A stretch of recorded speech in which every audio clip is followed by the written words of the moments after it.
Sir నిన్న రెంటపాళ్ళ జగన్మోహన్ రెడ్డి గారి ఏదైతే ఓదార్పు యాత్ర అని వెళ్ళాడు ఆయన, అంటే బెట్టింగ్‌కి సంబంధించి అతను అదే పార్టీ గెలుస్తుందని చెప్పి గతంలో దాదాపు 30 లక్షలు పోగొట్టుకున్నాడు. ఒకసారి సూసైడ్ అటెంప్ట్ చేశాడు. అప్పుడు ఏదో బతికాడు. తర్వాత ఇప్పుడు మళ్ళీ ఇంకోసారి చేసుకొని చనిపోవడం అనే దాన్ని కేవలం పోలీసులు వేధిస్తున్నారు, లేకపోతే ఈ ప్రభుత్వం వల్లే అతను చనిపోయాడు అని చెప్పి ఒక క్రియేట్ చేసి, నిన్న అతను కుటుంబాన్ని పరామర్శిస్తానన్న నెపంతో మరో ఇద్దరిని బలి తీసుకున్న జగన్మోహన్ రెడ్డి గారి ప్రవర్తన ఎలా చూడాలి? అసలు ఇదంతా ఒక ఎత్తు అయితే, వాళ్ళు పర్యటనకి ఏదైనా పరామర్శకి వెళ్తున్నప్పుడు ఎగరేసి నరుకుతాం, ఎదురొస్తే నరుకుతాం అని చెప్పి వాళ్ళు ప్రదర్శిస్తున్న ప్లకార్డులు ఇవంతా అసలు ఈ దేనికి సంకేతం సార్ ఇదంతా? ముందుగా తెలుగుదేశం పార్టీ యొక్క క్రమశిక్షణ ద్వారా కార్యకర్తలు సమన్వయంతో ఉంటున్నారు. దీనికంటే ముందు జగన్మోహన్ రెడ్డి ఓదార్పు యాత్రలు అనేది ఈ రోజుతో బిగిన్ చేసింది కాదు. వాళ్ళ నాన్న చనిపోయినప్పుడు అతను తెలంగాణలో ఓదార్పు యాత్ర పేరుతో వెళ్ళి ఆ రోజు రాళ్ల బీభత్సం ఏ రకంగా చేశాడో ఉమ్మడి రాష్ట్రంలో ప్రతి ఒక్కళ్ళు చూశారు. అతనికి కావాల్సింది ఏంటంటే ఎవడో ఒకడు చచ్చిపోవటం. చచ్చిపోయినోడి మీద ప్రేమతోటి అక్కడికి వెళ్ళాడు ఓదార్పు యాత్రకి. మీరు ఎక్కడైనా చూసుకోండి, ఓదార్పు యాత్రకి వెళ్ళి అతను ఒక 5 లక్షలు కానీ 10 లక్షలు కానీ ఆ కుటుంబానికి ఇవ్వటం ఏ రోజన్నా మీరు ప్రసార మాధ్యమాల్లో కానీ చెక్కు రూపంలో కానీ ఎప్పుడన్నా చూశారని చూడండి. ఇంకోటి, ఎగరేసి తంతాం ఏంటి నరుకుతాం అన్న 2 పాయింట్లతో నిన్ను 11 సీట్లకి ఈరోజు రాష్ట్రంలో ఉన్నటువంటి ఉత్తేజమైనటువంటి తెలుగు ప్రజలు నిన్ను 11 సీట్లు తీసుకొచ్చారు. నువ్వు నిన్న మాట్లాడిన వ్యవహార శైలి కానీ, నీ పార్టీ నాయకులు మాట్లాడిన వ్యవహార శైలి కానీ, నీ పార్టీ కార్యకర్తలు ప్రవర్తించిన తీరు కానీ ఒక్కసారి నువ్వు ప్రశాంతంగా ఇంట్లో ఉండి టీవీలో చూసుకుంటే, తప్పు తెలుగుదేశం పార్టీ వాళ్ళు చేస్తున్నారా, నీ పార్టీ వాళ్ళు చేస్తున్నారా, నీ బిహేవియర్ వల్ల ఈ రాష్ట్రం అడుగంటిపోతుందా అనే విషయం కూడా నీకు అర్థమవుతుంది. ఇక రెండోది, తెలుగుదేశం పార్టీ శ్రేణులు ఎందుకు సమన్వయంతో ఉంటున్నారంటే, రాష్ట్రం 5 సంవత్సరాలు ఒక 25 ఏళ్ళు 30 ఏళ్ళు తెలియనంతగా కోల్పోయింది. మన నాయకుడు చక్కగా దాన్ని గాడిలో పెడుతున్నాడు. ఈ గాడిలో పెట్టే పరిస్థితుల్లో మనం కూడా గందరగోళం సృష్టించే వ్యవహారంలో అంటే ఎంతో బాధ ఉంది ప్రతి కార్యకర్తకి. మన పార్టీ వాళ్ళ మీద మాట్లాడిన వాళ్ళ మీద, భవనమ్మ మీద మాట్లాడిన వాళ్ళ మీద, లేకపోతే చంద్రబాబు నాయుడు గారిని హింసించిన వాళ్ళ మీద, తెలుగుదేశం పార్టీ కార్యకర్తలు హింసించిన నాయకులందరి మీద కోపం ఉంది. అయినా సరే రాష్ట్రం తాలూకా ప్రయోజనాలే ముఖ్యం, మనకి మన వ్యక్తిగతం ముఖ్యం కాదనేటువంటి ఉద్దేశంతో ప్రతి కార్యకర్త సమన్వయంతో ఉంటున్నాడు.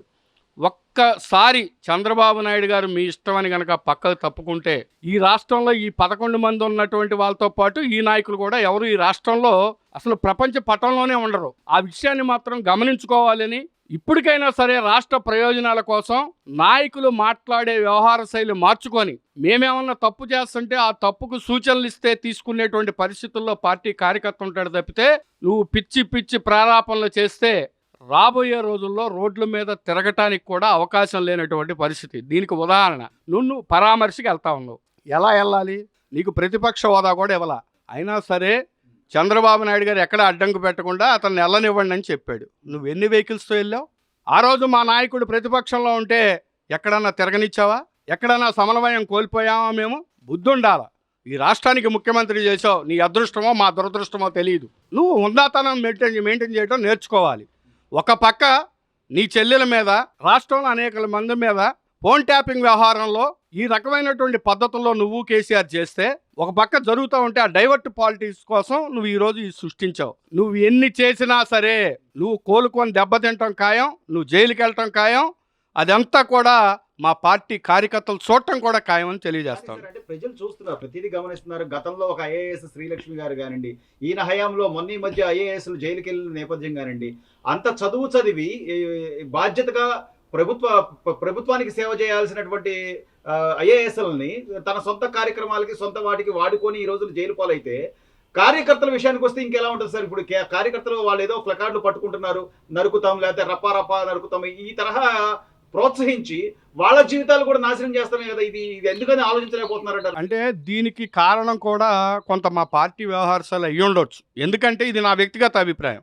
పార్టీ వచ్చిన 2-3 నెలల్లోనే ఎవరైతే ఈ అవాకులు చవాకులు పేలుతున్నారో వాళ్ళందరి మీద క్రమశిక్షణ చర్యలు ఉండి ఈరోజు ఈ రకమైనటువంటి వర్షం వాళ్ళ నోట్లోంచి వచ్చేది కాదు.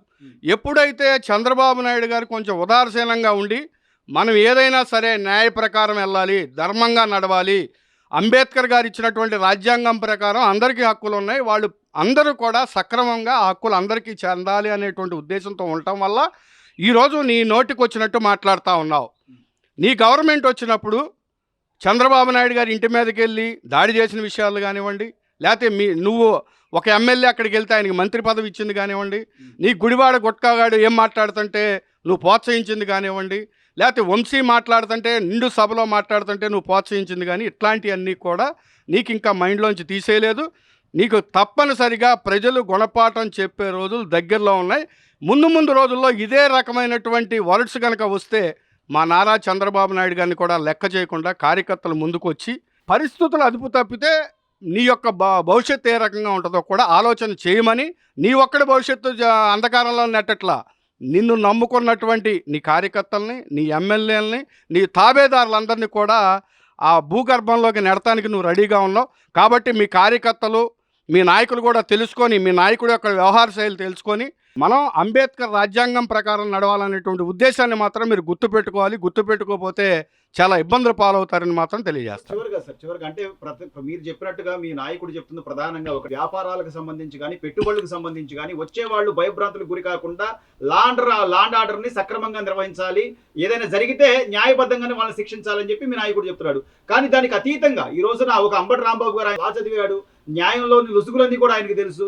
ఆయన ఈ రోజున బారికేడ్లను ఎత్తేసేయడం, లేకపోతే పోలీసుల వాళ్ళ విధులకు ఆటంకం కలిగించడం లాంటివి అలాంటి వాళ్ళే చేస్తే ఇక సగటు సామాన్య కార్యకర్త పరిస్థితి ఏంటి అనేది కూడా జనాలు చూస్తున్నారు ప్రత్యక్షంగా. గతంలో ఆయన పెట్టినటువంటి సభలకి వచ్చి పవన్ కళ్యాణ్ గారి దిష్టి బొమ్మల్ని పనిచేసి ఇవ్వడం కానీ ఇవన్నీ కూడా గతంలో జరిగినాయి. కానీ ఇదే ధోరణి అంటే ఇప్పుడు వాళ్ళ పార్టీ అధికారం కోల్పోయినా కూడా ఇదే ధోరణిలో ఉంటున్నారంటే ఏంటి అసలు ఏం చూసుకుని అంటారు? ఏమంటే అంబటి రాంబాబు సొంత అల్లుడు వచ్చి బయటకు వచ్చి ఏం చెప్పాడో చూసాం. 15 గంట 5 నిమిషాలని ఏం మాట్లాడాడో చూసాం. అరట్లాగే గోరట్ల మాధవ్ వాళ్ళ శాసనసభ్యులకి ఇళ్లల్లో ఆదరణ లేదు. ఇళ్లల్లో ఉండే బదులు జైల్లో ఉందాం, మాట్లాడితే క్రేజ్ వస్తుంది అనేటువంటి పరిస్థితుల్లో వాళ్ళ మానసిక స్థితికి వెళ్ళిపోయారు. అర్థమైందండి?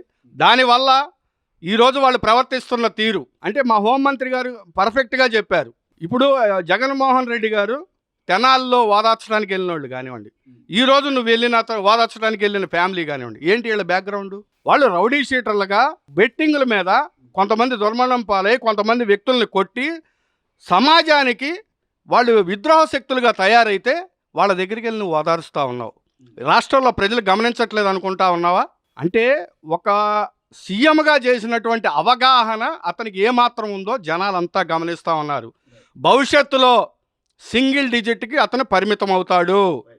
కాబట్టి ఇక్కడ తెలుగుదేశం పార్టీల యొక్క సమన్వయాన్ని కనుక నువ్వు కోల్పోయేది చేస్తే భవిష్యత్తులో చాలా ఇబ్బందులు పాలవుతావు. కాబట్టి దయచేసి అందరం కూడా ఈ రాష్ట్రం తాలూకా భవిష్యత్తు కోసం ప్రతి ఒక్కరం కూడా పాటుపడి ఈ రాష్ట్రంలో పరిశ్రమలు వచ్చి అందరికీ ఉపాధి దొరికి మన పిల్లల భవిష్యత్తు కూడా బాగుండాలి అంటే మనకు ఉన్నటువంటి ఇగోల్ని పక్కన పెట్టి రాష్ట్రం తాలూకా ప్రయోజనాల కోసమే పాకులాడాలని మరొక్కసారి మాజీ సీఎంకి హితవు పలుకుతా ఉన్నాం. Please subscribe to Leo news for more videos.